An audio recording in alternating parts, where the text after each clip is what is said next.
After a period of great wickedness in Israel, King Ahab and Queen Jezebel had led the people into idolatry, worshipping Baal. God called Elijah, a humble man from Tishbe in Gilead, to be his prophet, sending him with a message. The God of Israel alone is the true God. The God of Israel alone is the true God. Elijah's power did not come from himself. It came from God. He spent time in prayer, fasting, and listening, allowing God to fill him with courage and authority. God instructed Elijah to announce a drought to Israel as a judgment against the worship of Baal. Then he commanded Elijah to go to the Kerith ravine, where he would be fed by ravens. Every morning and evening, the birds brought bread and meat. Through this, God taught Elijah patience, trust, and dependence on divine provision, the first manifestation of God's power in his life. During the drought, God sent Elijah to a widow in Zarephath. She had only a little flour and oil left, yet God promised her that it would not run out while the famine lasted. Elijah prayed, and her supplies multiplied, feeding her, her son, and Elijah for many days.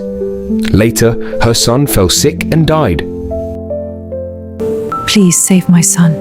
O Lord my God, let this child's life return to him. Where am I? He lives. Elijah prayed to God, and God restored the boy's life. This was a dramatic display of God's power working through Elijah, showing that life and miracles follow faith. The prophets of Baal and Elijah faced off before King Ahab and all Israel.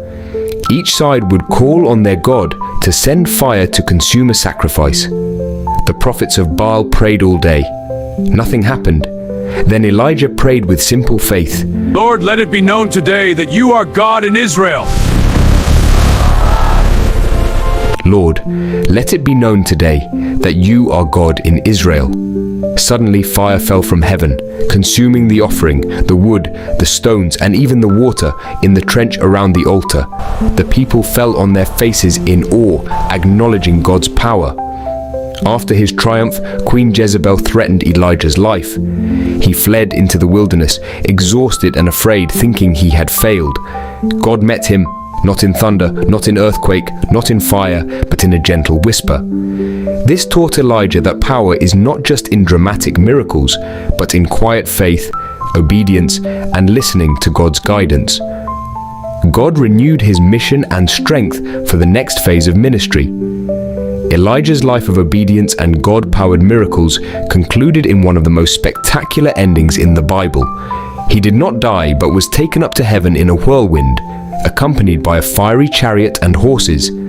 His mantle fell to Elisha, his disciple, passing on God's power to continue the mission. This final act sealed Elijah as a prophet whose authority and miracles were fully God-given. Power comes from God, not human ability. Faith and obedience allow miracles to happen. Prayer is transformative, both for the prophet and those around him. God's presence can be gentle or dramatic, but it is always real.